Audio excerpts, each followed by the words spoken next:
Ashley Malcolm is a cyclist, as you can see. A 13-year-old with ambitions that include world titles and the like. Just a couple of years ago, he could not win a decent race. Now he's unbeaten in top company in the last 25 starts and is the New South Wales State Track Champion, a title he won at a canter. He's a young man with a mission. Ashley, you're the New South Wales Road Champion. What's next on the agenda? To win the Criterium title and to win the road title this year. Criterium, you're going well in that. You're 3 out of 3 so far. Yeah, only 2 left, and if I win the next one, I can't be beaten at all, even if I don't race the next one. So the next one's at the weekend? Yeah. Then the road title, where's that? That's in August, middle of August, and that's down in Sydney. Who's your most, strongest opposition, shall I say? Probably Alex Gomez from Parramatta. Can you beat him? Yeah. That's confident. You're confident about your cycling though, Ashley, aren't you, for a 13-year-old boy? Well, without confidence, there's not much use doing it. That's exactly right. Have you got your goals planned out? Yeah, I want to be world champion. I also want to win the Tour de France and just be the best Australian rider ever.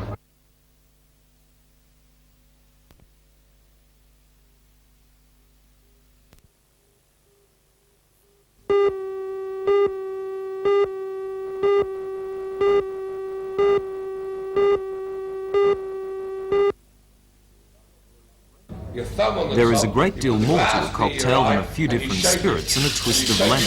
As the so-called king of cocktails, Alex Beaumont, told the bar staff at the Newcastle Workers Club last night, it's a specialised art form. The flamboyant and jovial Mr Beaumont has 3 times been the national cocktail champion and is the current president of the Australian Bartenders Guild. These days he's made a successful business out of teaching bar staff how to make the perfect cocktail. On Friday, the renovated Workers Club will open its new cocktail bar to the public. Mr Beaumont says cocktails are becoming more popular with the drinking public and that part of the appeal is the showmanship that goes into making one. But there is also a certain amount of science. James Bond, for example, has a very good reason for preferring his martini shaken, not stirred. A shaken cocktail is less potent, and even after drinking one, the super spy can still save the world.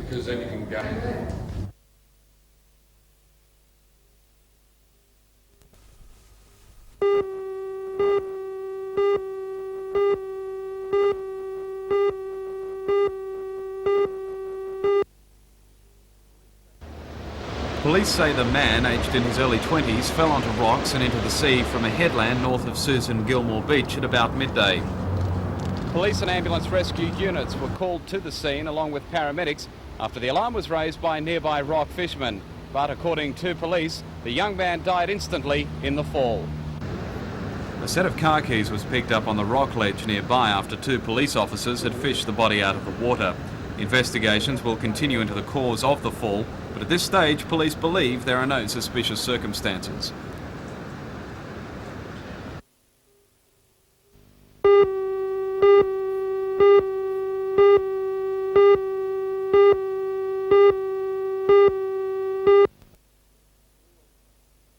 Reorganising the place, Ray, right across the whole board to do things like this. Now, we've not done it before.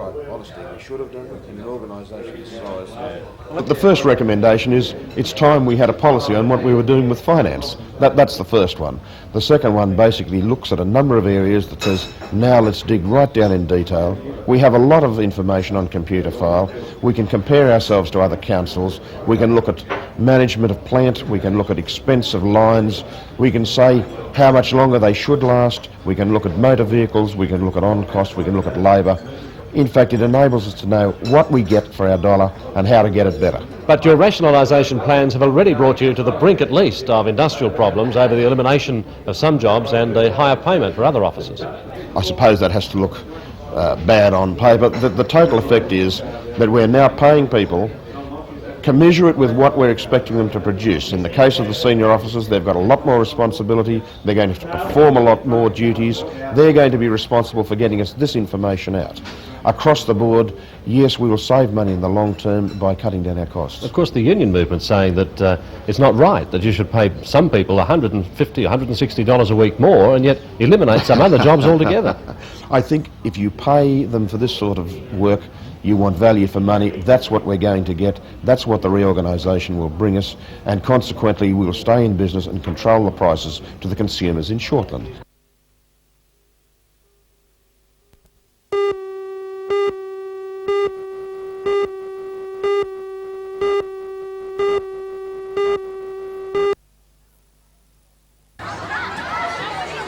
Today's official opening of North Lakes High School at San Remo on the Central Coast marked the end of substandard school accommodation for the area. When the school first opened in 1981, it was in response to a population explosion in this area. Its early history was dominated by demountable classrooms, muddy feet on rainy days, and a generator for power.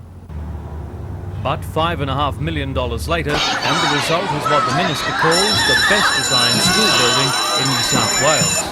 North Lakes High today boasts 920 students, all jammed into the school hall for the occasion. The hall is already being used extensively for many school activities. It has a wider application being used by many community groups. Mr. Cavalier in his speech said students are more likely to learn if they enjoy being in school, and he highlighted the many innovative architectural features in the building. But he also went to great pains to point out that the low school retention rate was not bad news. He said that although it appeared many students were leaving the school system at an early age, enrolments in technical and further education courses made up that deficit. He claimed that schools and TAFE colleges have combined participation rates of almost 70% of people up to the age of 17. North Lakes had its first Year 12 students last year, and it's hoped that with the school now fully operational, fewer young people will draw the curtain on further education.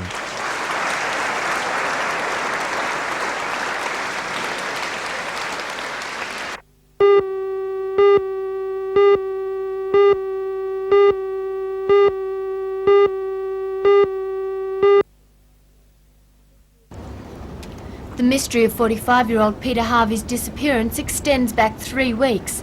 That was when he was last seen aboard the yacht he lived on in Sydney. On Tuesday of last week, Mr. Harvey's yacht was found floundering and abandoned in water off Pindima. A search of the surrounding foreshore gave no clues to his disappearance, and police believed he may have drowned. And then, yesterday, more than half a dozen Bundabar residents reported seeing a man answering Peter Harvey's description, dressed in only a t-shirt and carrying a water bottle in the area. The search was then intensified with police four-wheel drive vehicles, the Polly rescue helicopter and local trail bike riders being called in this morning. The surrounding bushland and fire trails were thoroughly checked. We're sure there is a person in the Bundabar area that we're looking for in that bushlands area, and we will be concentrating our search there this afternoon. It was then that the search was stepped up. At 2:15 this afternoon, searchers found fresh footprints and signs of an abandoned car being used as an overnight refuge. And then, finally, at 2:35, Mr. Harvey was spotted by the Polly chopper nearly 4 kilometres north of where he was first sighted this morning. Mr. Harvey has been located alive and well and is in the custody or the company of Biggards 5.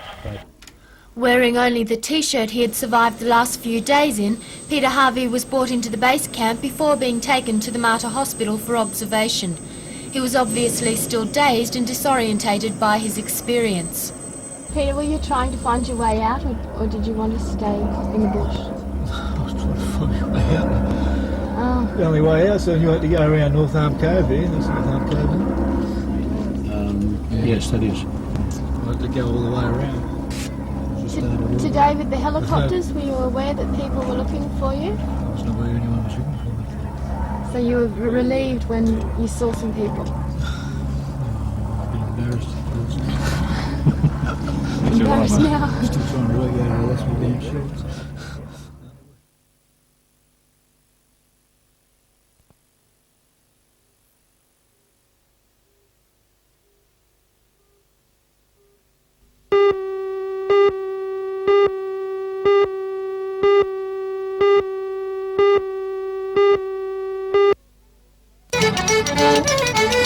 There's a casual atmosphere at the Tysell Technical College this long weekend that reflects the style of folk followers. Outdoors, relaxing under the trees, there's non-stop music to listen or kick your heels to.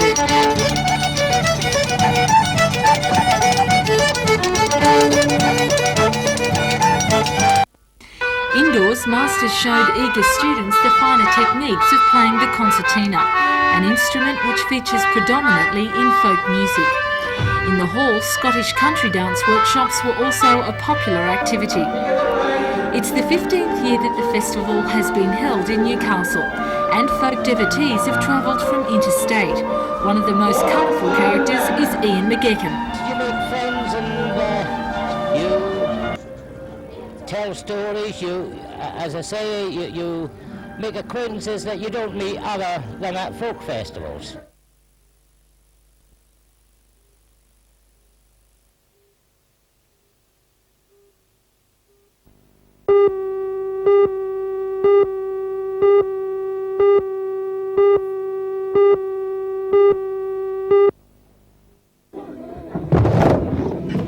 It's called a half-pipe, but most skateboarders would call it heaven. The area's first purpose-built skateboard track is the end result of 3 months' hard work by members of the newly formed Newcastle and Lake Macquarie Skateboard Association. They built their own private track because they say neither the council nor local businesses were interested in providing them with a large and safe venue. 10 of Australia's best skateboard riders came to ride the half-pipe over the weekend, including the country's number 3 ranked competitor John Gray from Blacktown and John Fidlay, also from Blacktown. Thanks to its size and sweeping curve, the track's been given the thumbs up. Since it's been finished, we've had just people out of curiosity have come around and just to find out what's going on, and there's more and more skaters here all the time. So that's why you had your visitors this weekend. Right. Well, and from what the impression and the skating that's been happening, they're all saying it's the best ramp in Australia, and it's really like a world standard ramp, and it's good for us. We're getting people in here, and people are becoming more involved. It's really going to make things happen, I think.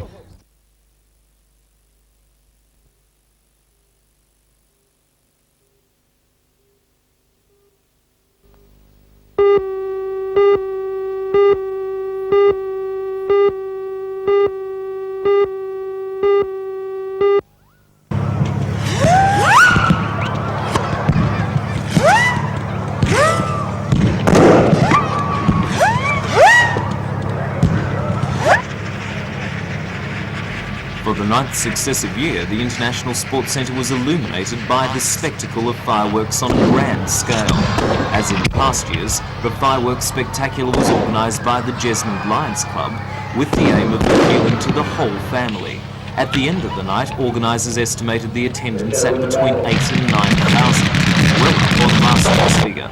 The organisers believe the event will become more popular when the sale of fireworks over the shop counter is banned next year. No backyard cracker night could match this display, as $5,500 worth of fireworks went up in flames.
Gondwanaland have in a few years achieved what many serious musicians only dream of, created a musical style so distinctive and original that it has been almost universally praised by critics and created a storm of interest in both the city and the bush.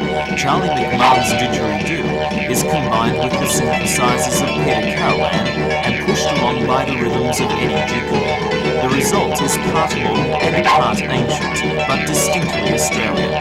For Charlie McMahon, music is the end result of years of living and working in Central Australia. He says it appeals to a cross-section of all music lovers.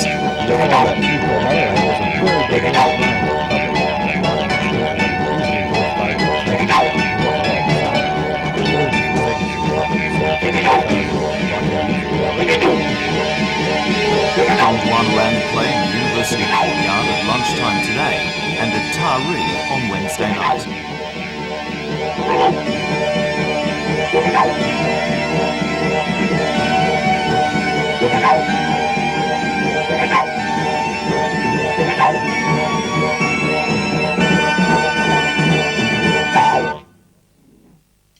Gondwanaland did a show.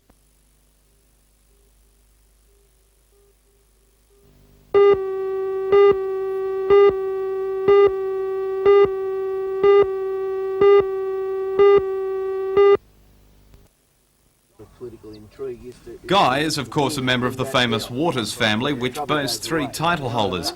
His brother Troy is the New South Wales light middleweight champion and #1 contender for the national title. He's also hoping for a return fight with Incho Beck, rated #5 in the world and the current Orient Pacific champion. Dean Waters is of course the Australian heavyweight and Orient Pacific champion, a title he won in only his 4th professional fight. Guy, the #6 contender for the National Light Heavyweight Championship, will be hoping for a win against Emmanuel Otti on Friday to boost him to the #2 spot, and he says he feels confident. I feel great. I'm sparring the best I've ever sparred. I've got the 2 best sparring partners in Australia. Dean is the heavyweight champion of Australian Orient and Pacific, and Troy, who just fought Inchel Beck, #5 in Australia, and Troy gave him a hiding but didn't get a decision. So, you know, you can't get better sparring than that. Meantime, trainer Seth Waters says all the boys benefit from the training facilities on their Central Coast property. These boys are the only boxers in Australia who've got their own training camp. Now, in America, they've got to go to training camps. These fellas have got it here. Got all the fresh air, no carbon monoxide poisoning like they have in the city. And I reckon training up here is worth 3 rounds when it comes to a boxing match.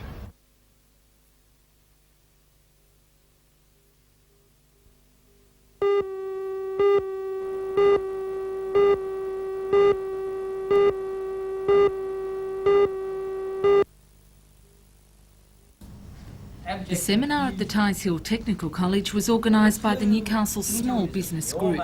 It's the first of its kind in the region, allowing small business people to find the ins and outs of beginning and managing a profitable enterprise. Michael Matthew is Director of the Office of Small Business in Sydney.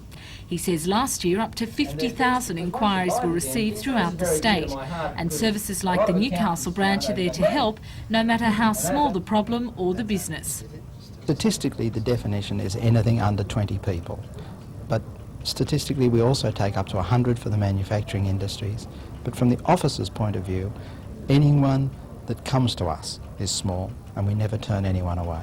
Well, what service do you provide? What are the major problems that people come to you with? We answer questions like, where do I get a licence for this? What licences do I need to go into that?